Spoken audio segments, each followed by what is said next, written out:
একটি মন্দির সরানোর কয়েক ঘন্টার মধ্যেই ঘটেছিল কেদারনাথের ভয়াবহ বিপর্যয়। এটা কি শুধুই কাকতালীয়, নাকি মা ধারী দেবীর অভিশাপ? চলুন জানি সেই রহস্যময় গল্প।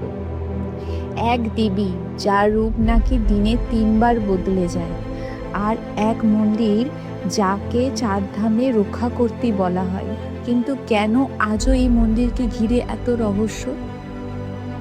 So welcome my channel one more journey. চলুন আগে শুনে নিই এই ধারী দেবীর পৌরাণিক কাহিনী। ধারী দেবী মন্দির উত্তরাখণ্ডের অলকানন্দা নদীর মাঝখানে অবস্থিত এক অত্যন্ত পবিত্র শক্তিপীঠ সদৃশ মন্দির। মা ধারী দেবীকে অনেক ভক্ত উত্তরাখণ্ডের 4 ধামে রক্ষাকর্ত্রী হিসাবে মানেন। পৌরাণিক কাহিনী অনুযায়ী, লোককথা অনুসারে বহু বছর আগে এক ভয়াবহ বন্যায় দেবী মূর্তি নদীতে ভেসে আসে।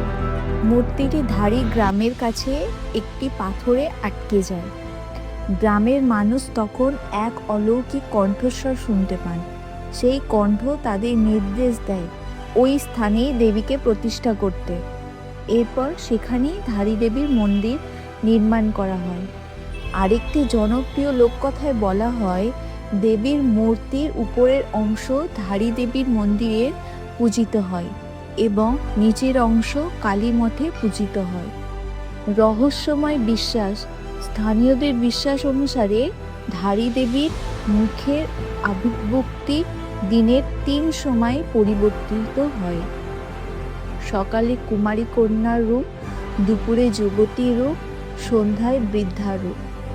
এটি ধর্মীয় বিশ্বাস ও স্থানীয় লোককাহিনীর অংশ। এর বৈজ্ঞানিক কোনো প্রমাণ নেই। তারপর 2013 সালের সেই ঘটনা, যা ছিল অভিশপ্ত। 2013 সালে জলবিদ্যুৎ প্রকল্পের জন্য মন্দিরের মূল অবস্থান থেকে দেবীর মূর্তি স্থানান্তর করা হয়। ঠিক সেই সময়ই উত্তরাখণ্ডে ভয়াবহ বন্যা ও কেদারনাথ বিপর্যয় ঘটে। অনেক ভক্ত এটিকে দেবীর ক্রোধ বলে বিশ্বাস করে, তবে এই সম্পর্কে কোনো বৈজ্ঞানিক বা সরকারি প্রমাণ নেই। এটি মূলত ধর্মীয় বিশ্বাস ও লোকমতের বিষয়। তাহলে আপনাদের কি মনে হয়, এই ঘটনা যুক্তিযুক্ত নাকি কোনো গল্প?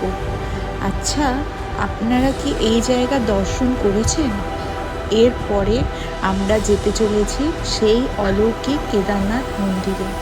যদি ভালো লেগে থাকে তাহলে অবশ্যই সাবস্ক্রাইব করো।